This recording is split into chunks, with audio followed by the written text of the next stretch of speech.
A genocide once claimed a nation. Hope rises. I'm reading the back of a full-length documentary, not the one you just saw. That's about a 5-minute piece in full length, but this is quite a project. You were involved with this from the start, Richard. Tell us about it.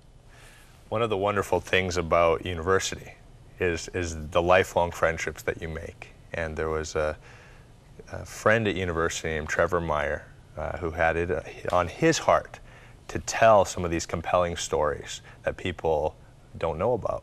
And so when he found out about what we were doing in Rwanda, he took some time to come and visit. And this was all the way back in 2005. And God really birthed a vision in his heart and in our heart to work together to tell this story in a way that started to break down that paradigm that Rwanda was only associated with genocide and start to show what was happening in the country today. And so Rwanda Hope Rises was birthed out of that. And it's the story of a couple from both sides of the tribal divide who experienced great loss and then incredible forgiveness and transformation. Hutu and Tutsi, yes. Wow. $15, I'm just going to say, you can get it at your website. That's right. www.thewellspringfoundation.com, and you can order copies online. You talk about the impact and the scarring and not being able to change old foxes.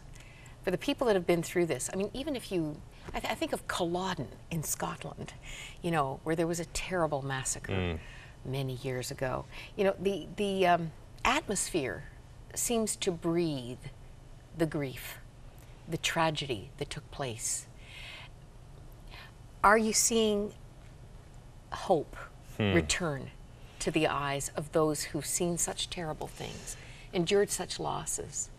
It's an incredible thing. I am. And in 2002, what struck me was you could almost cut the tension and the tragedy with a knife. I remember leaving Rwanda and going into the neighboring country, Uganda, and all of us in the car looked at each other. Did you just feel that? Climate change. Yeah.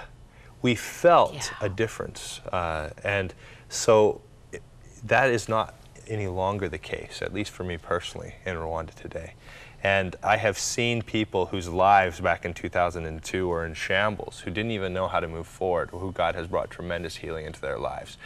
There still is need to engage and invest into this country. It's not completely out of the woods. There are still people who struggle deeply, deeply with the pain of what happened, who still hold on to anger and animosity. But the number of people who have chosen to forgive and to live alongside their neighbors and to work together is incredible.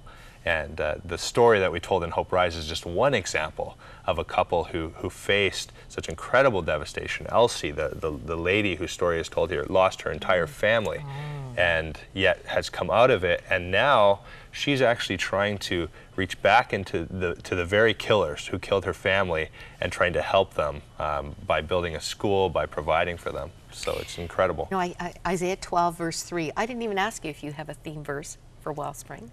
It's Isaiah 58:11. Yeah.